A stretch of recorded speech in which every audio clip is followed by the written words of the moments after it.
everyone, and welcome back to the whimsical and meandery Comic Vault. I'm Captain Logan. I'm Eric. And Eric is going to talk about some random comics that he read over the last few weeks. We just got finished with the first part of the Vault. We did Ultimates 2, so check that out if you haven't watched it yet. And that went long enough. We thought we would put this in a second was the correct word for that one. Video. It absolutely was, yeah. You know what, though? I'm happy with it. We did a lot. I'm proud of that video. Yeah, me too. No, I don't feel that... I don't care if I'm doing it wrong. That's, anyway. So, Eric, why don't you go ahead and start with whatever you want to talk about, and we'll go back and forth on a couple of things. Go right ahead. Yeah, I got two things. So I got... Well, you got two things, and then you got, and then you wanted to talk about the first issue of Iron Man. Yes. And I have a couple of first issues I want to talk about, too, so...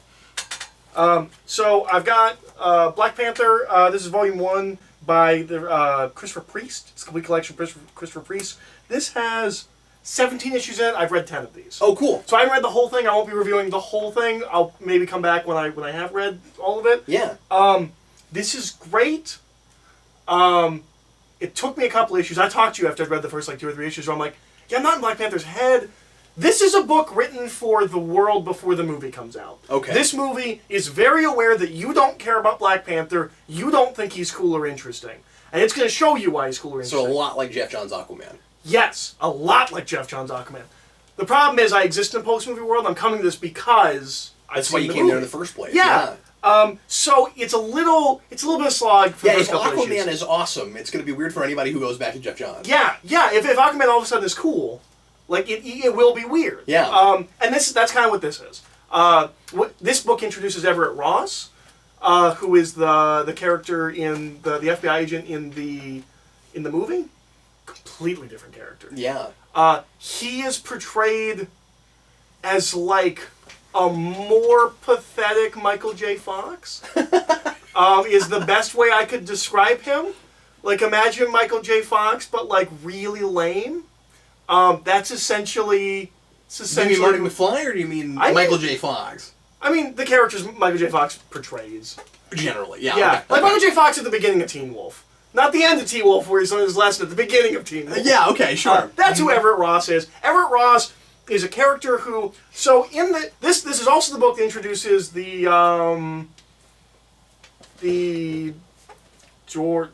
Dora Milaje, however that's Yes, I'm not comfortable saying any of those terms yet because I will butcher them and I just don't remember them. Oh, there's a couple of them where it's written and I'm like, okay, so I think that's pronounced this way, and then it's Russian, where when you see the pronunciation, you're like, that's not what I would have done with that. That's not how I would have thought that's pronounced. There's a number of those in this. But so we're coming at it from another culture, Eric. Yeah. No, I know. That's not what I would have done.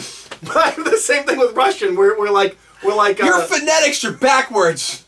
We're like. And I'm intolerant. Hellboy's dad is. It's written Bruttenholm, but it's pronounced Broom. Where I'm like, that's not how I would. I'm glad you told me that because that's not what I would have done. Oh yeah, because it was a long time before I understood that whole. I was like, I thought your name was Broom. Yeah, it is. It's not Broom. It's just pronounced Broom. Yeah. There's a lot of that. So the chicks that hang out with, or in the movie, they're like the Royal Guard, or they're like almost the military force.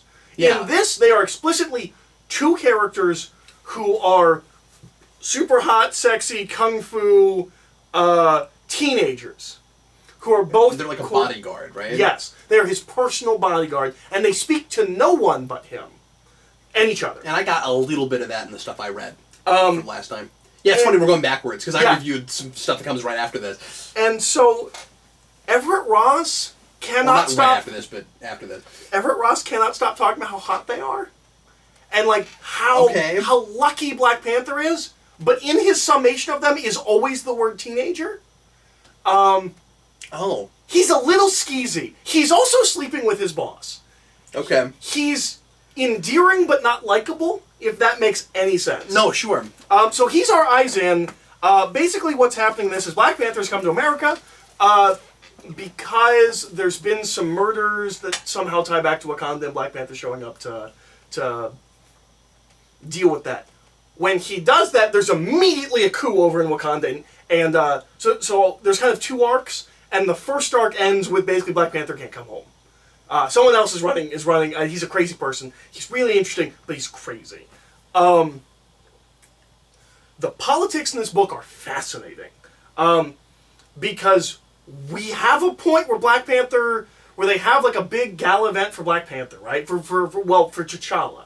At like the White House, or it's hosted by the White House, but not exactly be at the White House, because no, it's in New York. But it's like a big political thing.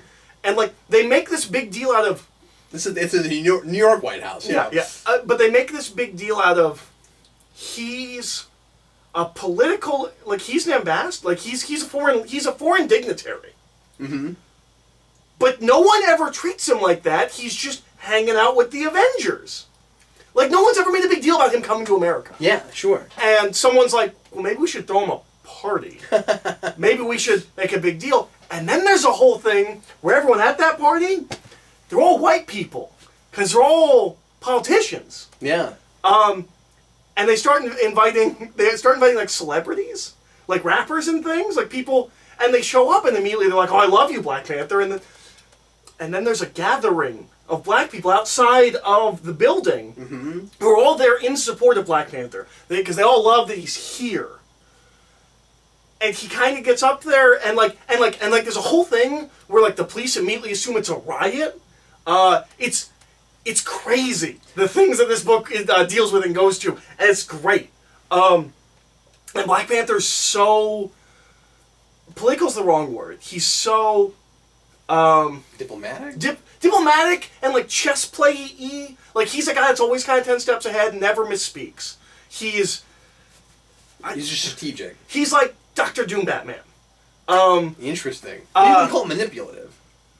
I mean, he is a little bit of that, but like a benign manipulation, yeah. Right? The devil is involved. Mephisto shows up. Okay. And he beats him with science that I 100% believe, which allows him to just punch Mephisto. He just walks into a room and just punches him. So this does not have the problem that gets lobbed at a lot of Black Panther. It doesn't sound boring. It is not boring. And it sounds very comic booky. Yes. Like, it doesn't sound ashamed of being a comic book. Right? I am in the book, I am longing for it to go to Wakanda, and I want to see what his Wakanda's like. Sure. That is my biggest issue. But again, that's coming out of the movie. Hanging out in America all the time. Yeah. If you're coming... Yeah, and we were fascinated by that culture. If you're coming to this book in 1999 when it's released... You don't care about You Wakanda. don't care about Wakanda. And the first thing you probably want it to do is to get out of Wakanda. Yep, and it knows that. And so it's doing that, which is great, and I would have loved this had I read it 5 years ago. But now, I'm waiting for it to get to Wakanda. Wakanda is kind of like Adelan. Like, it's just the point of reading that is to learn about that culture. And now it is still all about the politics of Wakanda. We're just not there. Yeah. Because he's kind of exiled. No, it's like, I never cared about Adelan either until I read that Inhuman stuff, and then I was like, oh, this place is really interesting. It's great. I will continue reading this. I will probably keep buying these and keep reading them. Cool. Until I get to a point where I'm bored or I don't care anymore. But like thus far, how long does that run? Like 60 issues. I want to say it's like 4 or 5 of these. That's awesome. Which is about how long the run that you read, which I found out that's the last thing that guy did. His run is also like 4 or 5 of these. Well, I want to go backwards and read the rest of it. Yeah. I guess then you get to see like him and Storm get together and all that. Yeah, I think the Storm relationship's set up in this, and they get married in his. Okay, because they had just gotten married. Yeah. Like, but yeah, so this is really good. I've not read any other Black Panther, so I can't say like if you just start with one Black Panther comic, start with this. But I can say I felt like this for the most part, except for the first couple of issues where I'm like, yeah, I get it. I like Black Panther. He's cool. Tell me a story. Aside from that, even that stuff's well written. It's just out of time in its context. It's quite good. I'm really interested in reading other Christopher Priest stuff after reading this. I was like, oh, he's really I know good. I've read something by him, but I forget why. It seems like he's kind of like an auteur who gets stuck being a workman writer. Like, he keeps getting put on books that, like, he just has to, like, for a paycheck, but, like, when he gets to do his thing, it's good, but... Yeah. Yeah, so that was really good. I went longer than I meant to, but it's... Oh, that's all right. It's really good. It sounds like there was a lot to sink your teeth into there. Yeah. The first thing I'm going to talk about real quick, and hopefully real quick, because I don't have a lot to say about this, is Star Trek The Next Generation Mirror Broken by the Tiptons with art by J.K. Woodward. This Woodward drew it? He did, yeah. But his art's a little bit distracting in this, and I'll tell you why in just a minute. So, and it's the same problem I have with him sometimes, but it's worse in the Mirror Universe, and I'll explain why in a moment. So, the novelty of this is we're finally trying to do what a TNG episode might have done with the Mirror Universe, because we don't. Has that never been done before? Well, we don't go to the Mirror Universe in the TV show, and it's been done in books and stuff, but always tied and connected to the other Mirror stuff that we did in DS9. Except Diane Duane did a novel that I read, and it was okay, but it was before the DS9 stuff, and so I had to put myself before that and forget the canon I know, because I think the Empire is still prevalent at that point in hers, and you haven't gotten to that in DS9 yet, but in DS9 we lose the Terran Empire, and the Terrans mostly get enslaved, and there is a Klingon-Cardassian alliance that's kind of running everything. Oh, interesting. And that's what we learn in the first Mirror Universe episode of DS9, and there is a whole mythology there. They do 5 or 6 episodes throughout DS9. We go back to Mirror Universe a lot there. Or deal with there are a couple episodes where we bring characters. There's one episode where we bring characters over to our side, and we never even go to the Mirror Universe, which is kind of cool. But I don't think it's a big deal. I mean, that's how Mirror is done, isn't it?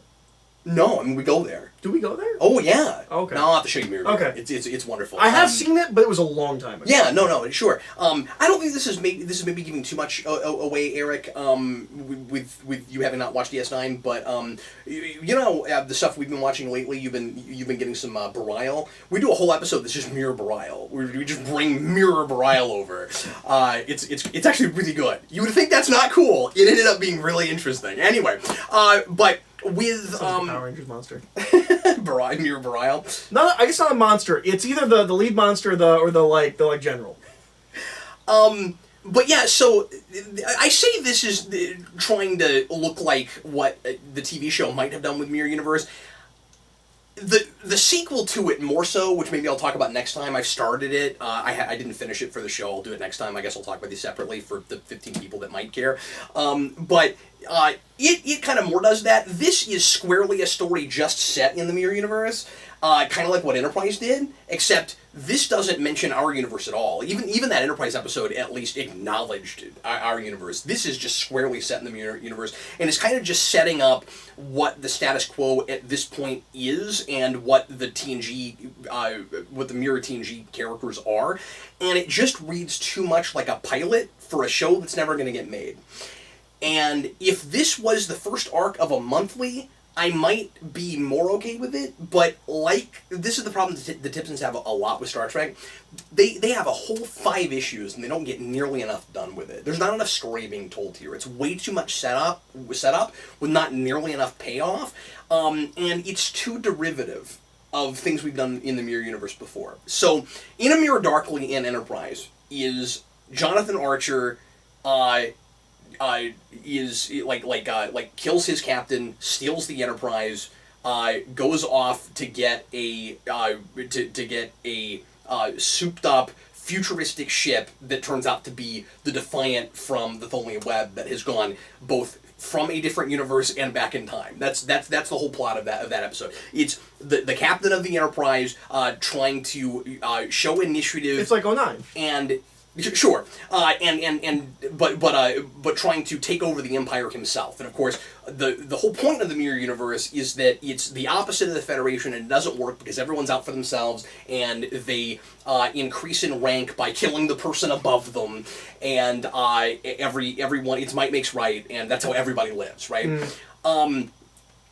This is the Empire, what's left of it, because it's a fledgling Empire that's falling apart. There's not much of it left. Picard is captain of the Stargazer, and one of the things I hate about this is that just does not sound like a ship that a like badass Empire would come up with. Should be like Star Blazer. I think that's a thing. Star Incinerator, something like that. Yeah, Star Blazer wouldn't be bad. That's not a ship. But I think that exists.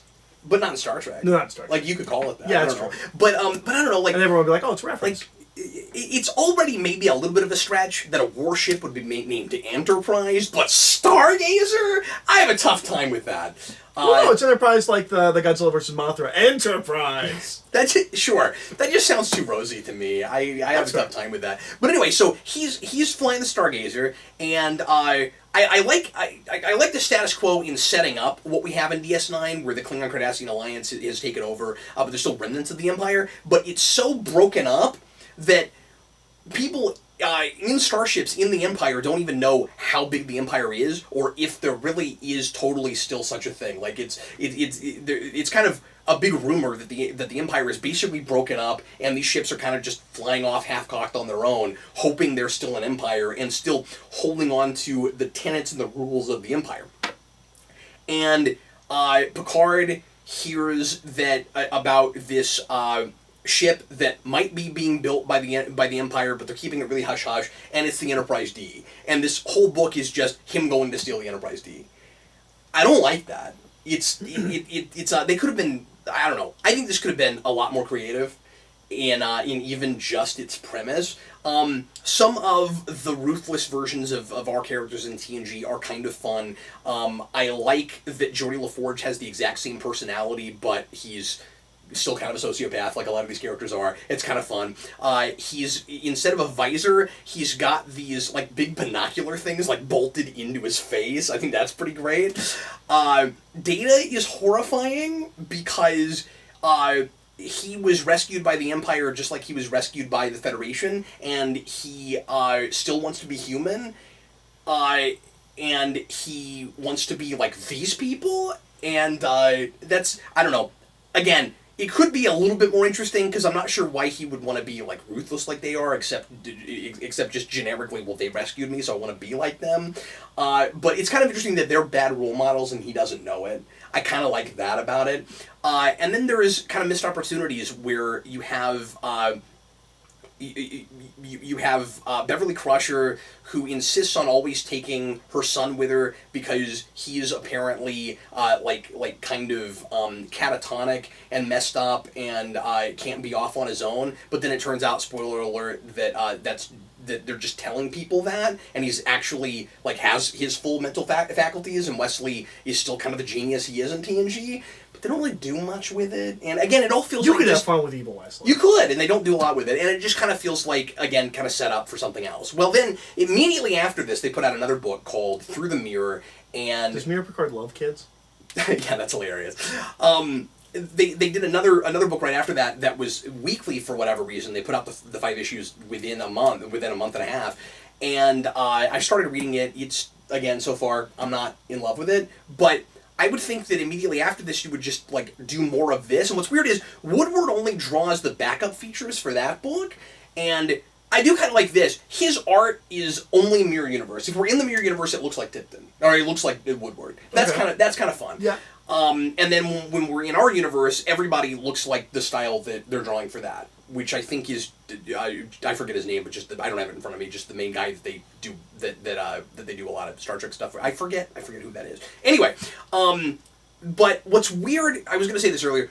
What's weird about Woodward's art is Picard has way too many facial expressions that don't really feel like they go together scene to scene, because he's just copying facial expressions from episodes, and if you know your TNG really well, like I do, I know too much of where they came from, and that can be a little distracting. It's worse when it's Mirror Picard, because I would think he would have his own visage.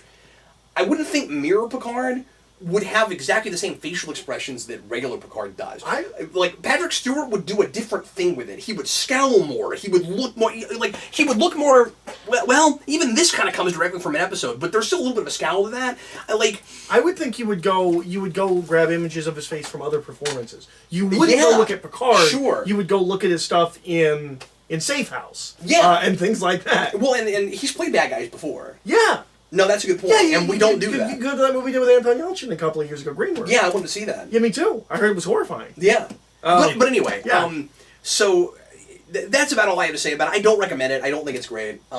Unfortunately, I like maybe get it for the art. and for getting to see some Mira Barkley's in this, and he's kind of fun. Oh, that sounds fun. I sort of like what they do with and of course he doesn't stutter or anything because he would get killed immediately. But anyway, is there? Sorry. No, you're fine. What's up? Of all of the IDW Star Trek comics, Mira Brahms is here, and she and LaForge have an interesting relationship, and they're kind of at each other's throat and stuff. But of all of the IDW Star Trek comics, yeah, how many do you think you'd recommend? There are a couple of arcs in Johnson's Abramsverse stuff that are okay. Like I like his Tribble stuff. Okay, the first arc of the new series is the first arc or the one right after that. Whatever he did with the Borg was kind of fun until the last issue. I didn't really care for. I don't know, not much. Is there anything you would hand to someone that is a comic fan but not a Star Trek person? Like, you should read this. Like, it doesn't matter Star Trek, it's really good. Or you would hand to a Star Trek person and go, you should read this. It's really good. Nothing that leaps to mind. Okay, I was just curious. Most of the time, it's mediocre at best, or we just don't do enough with it. I like the Green Lantern crossovers. Okay, yeah. Both of them? Yeah, I mean, the first one's better, but... Okay. Well, or is it? I don't know. No, they're both fine. Okay. Yeah. I was just curious, because I've never heard you not be real meaty. positive.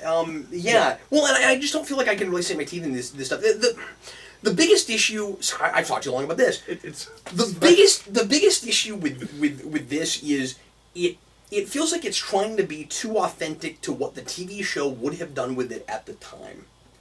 As if like it's constrained by budget and by writing like mandates that they had at the time. Just do your own thing. Like, make it authentic in that it's still Star Trek and like you get what TNG was all about. But why are you acting like you're in the writing room in 1993? Also remember the medium you're in. We forget it's a comic book, and that's my biggest issue with their stuff a lot. I don't mean to throw the Tiptons under the bus. They're really nice guys. They know their Star Trek really well. Some of the writing is pretty dodgy in this too. Like I don't think they're great writers.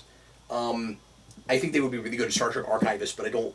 And they've got some good ideas here and there, but I just don't think they're great plotters. And I feel bad because I've talked to them and they're really nice guys. But I wonder what would happen if Star Trek went to Titan, like Doctor Who went, because Doctor Who improved immediately. It just took off, yeah. Because Doctor Who's IDW stuff is not great. We'd stop putting out all this Abramsverse stuff.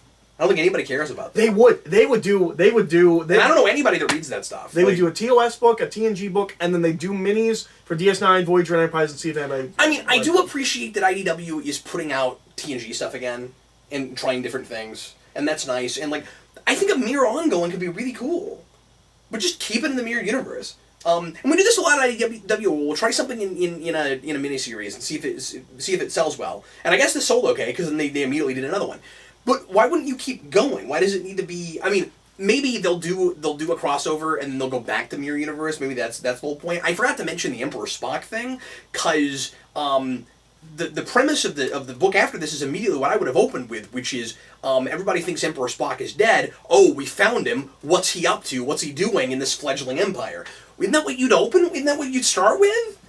What do I need to meet all these characters that I know but backwards? In 5 issues, you know what I mean? We're not introducing characters you've never heard of before. Anyway, sorry. There should be 5 ongoings, right? Like, there should just immediately be 5 Star Trek ongoings. Like, you should do one for each Especially show. now that they have... And put Peter David on one of them, for God's sake. For God's sake. Now that they're allowed to do that, because they didn't used to be. They used to only be allowed to make TNG and I think TOS comics. For a while, for whatever reason, they couldn't do DS9, they couldn't do Voyager. They have access to all of that now. Well, and they've been putting out, I think it's still going, they've been putting out an anthology book, Eric, that's 2 stories they're all set in Prime, but they're set in random series. Well, I think I remember when that started. I think when you started buying it. Yeah, well, I tried a couple of them, and the stories weren't good, so I didn't keep reading them. But again, they just didn't have room to get anything done. Star Trek's really hard to tell really good short stories for. You just need a little bit more landscape, I think. Yeah, no, that makes sense. A little bit more canvas. Or maybe I'm just saying that because I haven't seen a lot of good ones yet. But I think Star Trek's already kind of hard to do. I guarantee once you start reading that Peter David stuff, like there's got to be one and done issues that are just great. Probably so. I mean, right, but I don't know, 8-9 pages. I just think it's hard to get anything done in. Yeah. And without it being simplistic. I think comics are already a tough sell for Star Trek. I think that's a tough medium for that world because it's an environment that can be really sterile. Everybody's wearing the same thing. It's uniforms. It's a real talky thing. I'm not saying it can't be done well and that I haven't seen it done okay. But I haven't read a lot of Star Trek comics that just blew me away or that I was like, this needed to be done in comic book form. Except for that, I think it was DC or was it Marvel? That I think mid-90s stuff set around Cage era with Pike. Yeah, you told me you really liked that. That stuff was really dynamic. Like I loved that it was comic book artwork, and the way that it called back to Gold Key. But anyway, I went on that way too long. What else did you want to talk about, Eric? I want to talk about Battle Angel Alita Volume 2, which I have read. I also have 3, I haven't read it yet. From my understanding, so each of these collects 2 of the manga volumes. Yeah. So the first one is 1 and 2, this is 3 and 4. It's manga release, which means there is no attention to, like, we're going to end this book here because the story ends here. So I think there might be a chapter or 2 left of this story, but for the most part, I believe the conclusion... Because the first chapter of this is the end of Volume 2. Okay. Or of the first hardcover. And like when I first started reading, I was like, oh, that's right, that story didn't end. I'd forgotten because it's been a couple of months. I was like, oh, that's right, there's an ending to that story. So the last chapter, the first chapter of this is the last chapter of the story from the first book. I believe this is as far as the movie is going to be adapted. Okay. From what James Cameron said years ago, these stories will be what is used to create like an arc, or create the story for the thing, which means they're kind of combining 3 stories, and I think it could work really well. This is really good. We have a really different... Alita is someone... So, in the first book, the scientist guy finds Alita, and she's just a body and she has no memories. Or she's just a head, and he gives her a body and she has no memories. It's an amnesia plot. Who am I? But the thing about Alita that's really interesting is it's not just the question of who am I, she's actually trying to figure it out, not just like what her past is, but what she actually feels about things. She is literally trying to figure out like who she is as a person, regardless of her past. We finally get some flashes of her past in this, which we didn't have before. And I didn't necessarily assume I would get, which I think is interesting. I assumed, because this is how we always do amnesia plots, is you save it all for the third act, and you get a big info dump of this is who you used to be.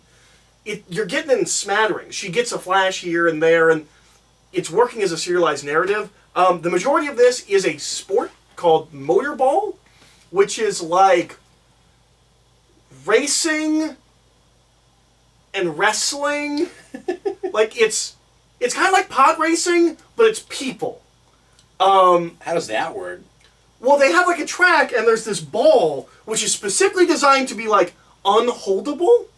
So if you see, there's this ball here, and there's these protrusions. These protrusions turn. Like, it's like those... Oh, I thought you were going to say, like, a blade comes out and, like... No, it's just really hard to hold on to. It's easy for people to grab from you, because it's like, you know those balls that no one knew what to do with in the 90s? Where the multicolored prongs, like, if you put on the ground, would, like, kind of jump around? Yeah. And, like, what do you do with that? How is that a toy? It's like that. And you have to hold it and move with it and not let anyone grab it from your hands. Which seems really difficult. While also people are attacking each other. There's a point, and so basically the boy from the first book, who was kind of duplicitous, Alita kind of wins, like his soul kind of a thing. Like, his whole thing is that he wants to get to where all the rich people are, which is a floating tower above the city. And she finally kind of convinces him, you don't have to have that. Like, maybe we could be happy. Like, you don't, like, this is what you've wanted your whole life, but, you know, would that really make your life better? And he's like, maybe not. And then he immediately dies. And she just doesn't know what to do with herself, and so she goes and she joins this sport because she doesn't know how to process or deal with loss and guilt and pain. And so she just goes and does this violent sport, and she's like, maybe this will make me happy. Maybe if I'm the best at this, like, it gives me something to do. That's interesting, yeah. And she immediately, like, starts working her way she's up. Looking for purpose. She has no purpose. Yeah. And she's working her way up through the thing, and she just wants to like become the best one, right? The villain is fascinating. He is someone who believes so much that he has to be the best. He has operations to his brain so that he can move faster and see people's movements faster, but he's having like spasms and like he's dying because of these operations. But he wants to keep being the best. It would be like if in the real world you had operations that like your bones would break, but you're going to keep playing football or something like that. Like it makes you great at football, but you're going to have a heart attack. And there's a whole thing about like... A horrifying trade-off that's hardly worth it. Yeah, and it's like that. But it's with his brain. Because there's... I don't know if there's a volume of this that doesn't have like exposed brains. That's a thing. He likes drawing brains. But it's really good, and she puts together... That's maybe a metaphor for like steroids and stuff. Yeah. And she gets this thing where she gets to put together a team of...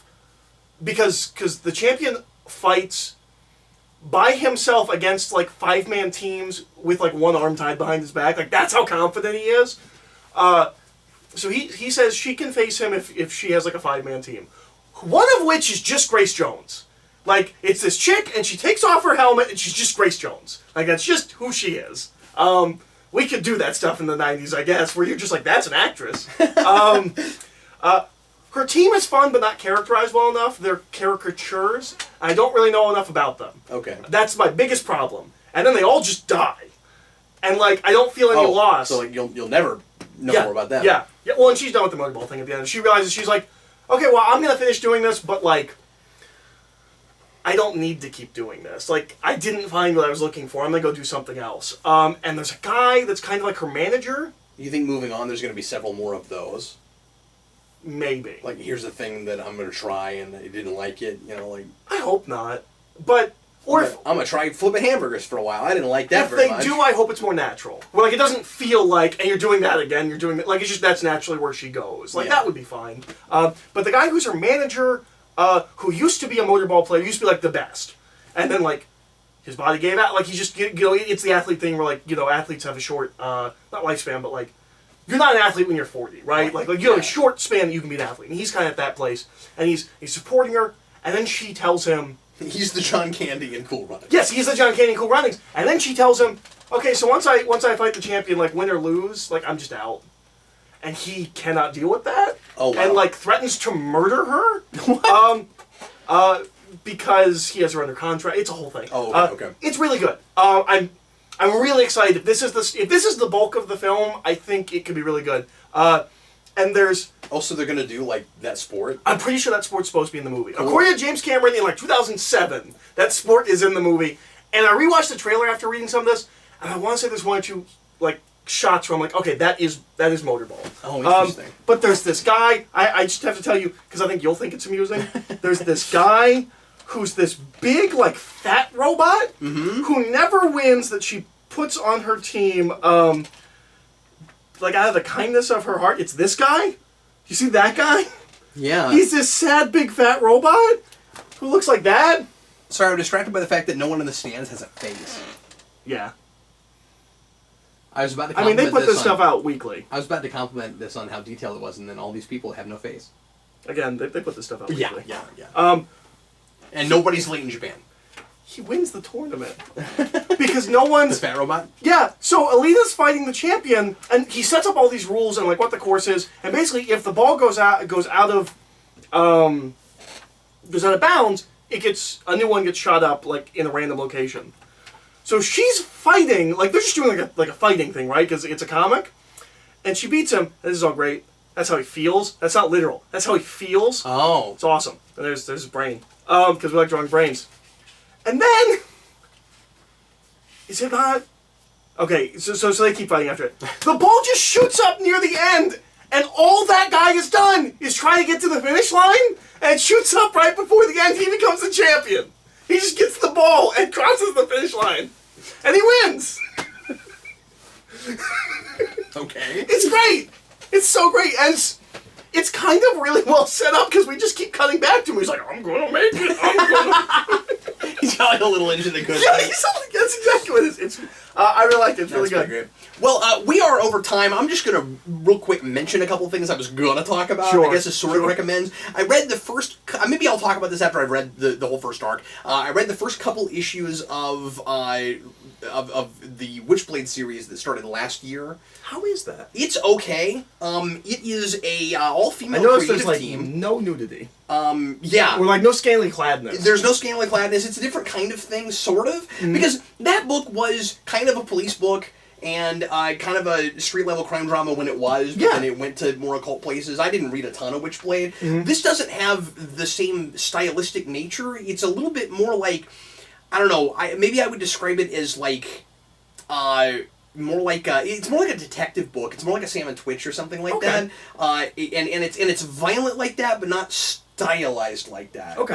It's written by Caitlin Kitteridge with art by Roberta Ingranata. People I've never heard of, but like I said, all female team for Witchblade, and which I think is a first for that book. I think so. Yeah. Kind of surprisingly.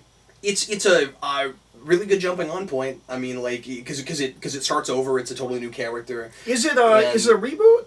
Or is it picking up because Sarah dies? I can't tell. That's when the last Witchblade book ended, with Sarah dies. I can't tell. I'm gonna assume it's in the same universe, and it's just the next person that got the Witchblade.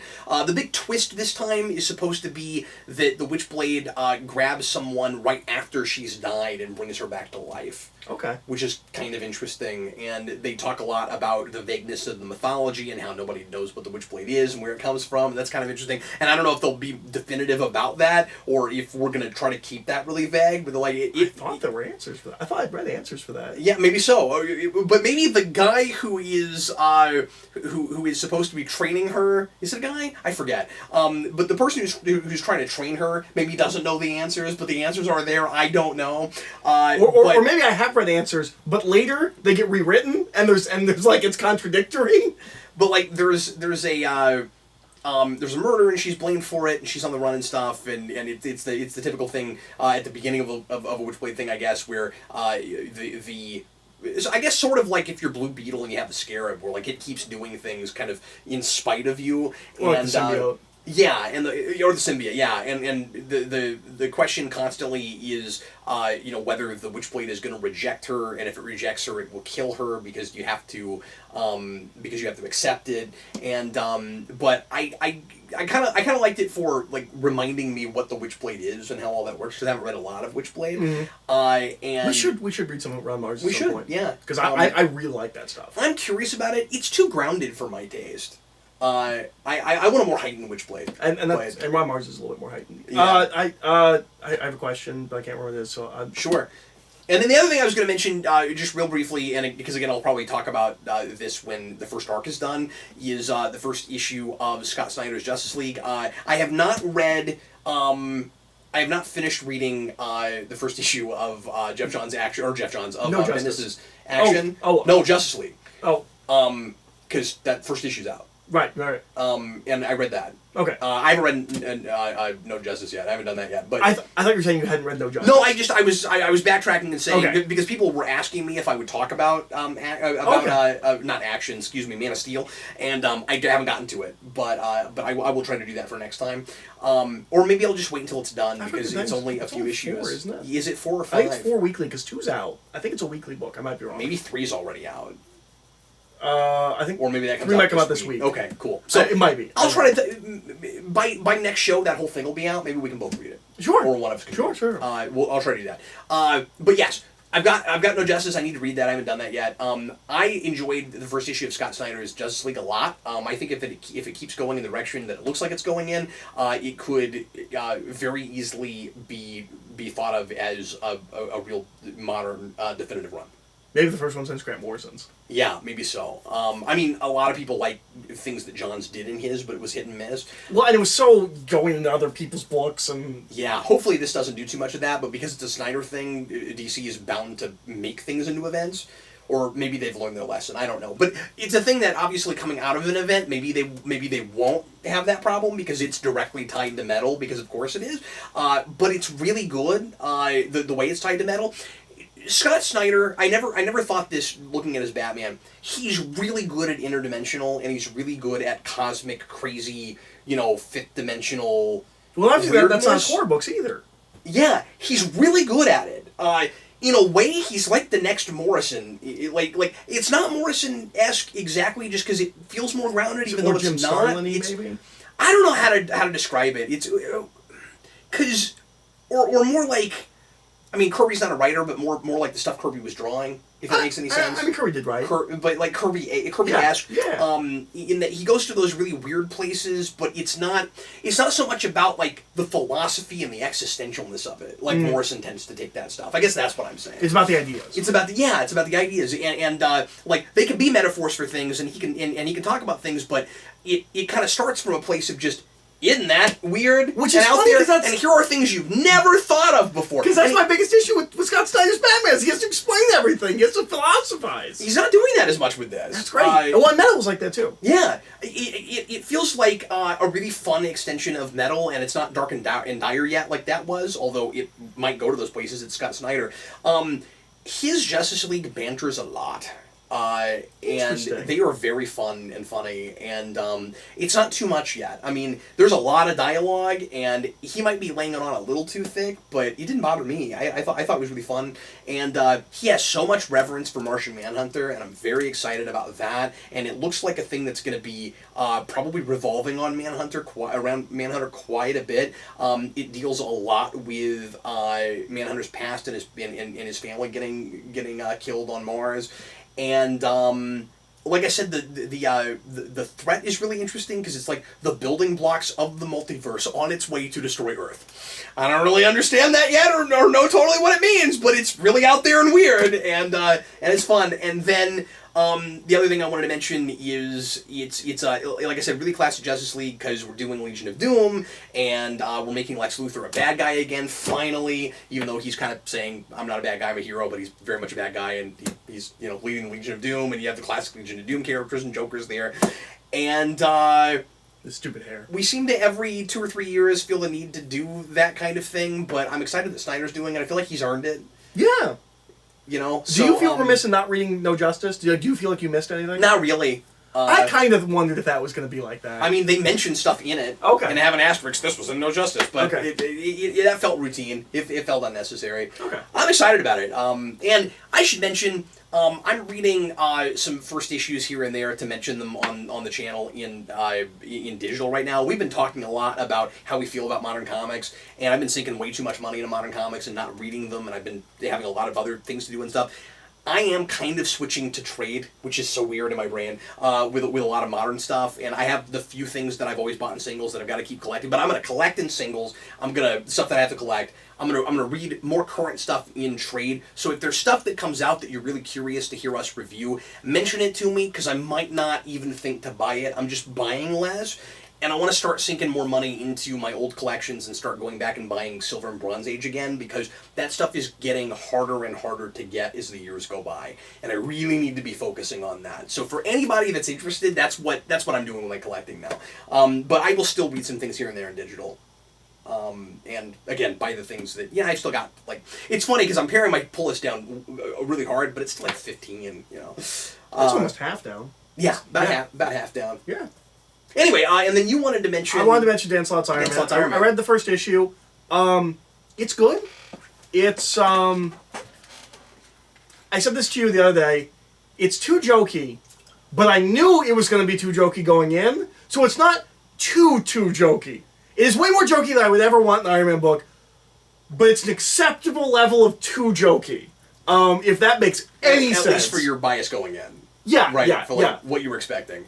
Yeah, it's not as bad as some of the Spider-Man stuff got. So far. It's a strong first issue. There's some really cool ideas. I like some of the big science fiction stuff he's doing.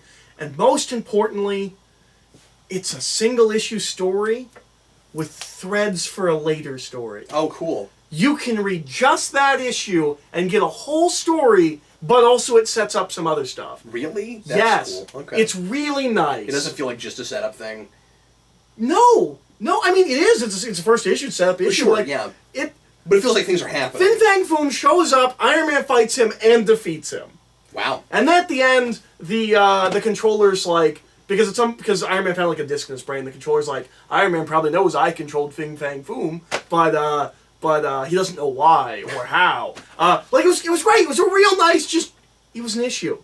I really appreciated that. I love that he's got Bethany Cabe. I'm interested to see what he does with that. Jacosta's there. I don't know if you know. Do you know Jocasta? Jocasta is the bride of Ultron. He makes a wife that's modeled after Janet. I don't like a Bride of Frankenstein kind of thing. Yeah. Well, except he himself made it. Sure. Yeah. I don't know where Jocasta's been for 20 years. I haven't seen her in a long time. But she's just working at Stark, which we've rebranded as Stark Universal or something like that now. But she's working there now. I don't know why he's not just using the Friday AI that Bendis was using, but he's not. It's Jocasta. Does it feel like he's just kind of throwing away everything that was done before that? I don't know, because I don't know how Bendis ended, because I haven't finished Bendis' run. I will be getting those trades, but I haven't finished his run. Look, I held on as long as I could with the Riri stuff for the first arc or whatever. Not enough to keep up monthly. Yeah. I usually try and read... Iron Man's the one comic I try to read monthly. I read all of Kieran Gillen monthly. I read all of Fraction monthly. At least from when I jumped on to Fraction. I have tried to read Iron Man monthly. I read Superior monthly. I just didn't care once I got to reread. I read Bendis monthly until it became... I just didn't care. You just want to read Tony Stark? Yeah, I just want to read Tony Stark. It's the one guy I read once a month. So I might keep up with this. At the very least, because I read at work. If my work keeps getting it, I'll keep reading it. His Bendis isn't bad. His Bendis. His Tony Stark isn't bad. I had one more thing about this. It's... Since Fraction left, it's the best first issue. It's better than Gillen's. Maybe not Superior, but Superior is something different. It's better than Bendis' first issue. And I like Bendis' run. Yeah. This is well enough. It's the best first issue he's had since 2008. Wow. Because Fraction's run starts in 2008. So yeah, it's good. I'm interested to see where it goes. I didn't hate it, which is what I was worried about. I was worried it was going to be everything I hate about Dan Slott. Yeah. And it's not bad. Well, that's surprising. Yeah. That's cool. I'm hoping this Fantastic Four is also not bad. Yeah, same here. I am curious about that. Me too. Especially because I liked his Silver Surfer, but I don't know how much of that had to do with him, and I know I've said that 1,000 times. But that could be very mean. Like that could be not fair. Like maybe it is a lot of him. We don't. Yeah, know. maybe it is. We don't know. Because that was in my top 3 month in and month out, and maybe he had a lot to do with it. I don't know. Well, anyway, folks, thanks a lot for watching. We sure appreciate it. If you are watching this in the playlist for the Omnibus, we're going to move on now to some spoiler talk about a couple movies. We're going to talk a little bit about Incredibles 2, and we're going to talk a little more about Jurassic Park or Jurassic World, Fallen Jurassic Kingdom, House, Jurassic House, which we haven't waited on at all yet. So we're going to do that next. So I look forward to that. And in the meantime, everybody, thanks a lot for clicking on this video. We sure appreciate it, and we will see you again very shortly. I am Captain Logan. And I'm Eric.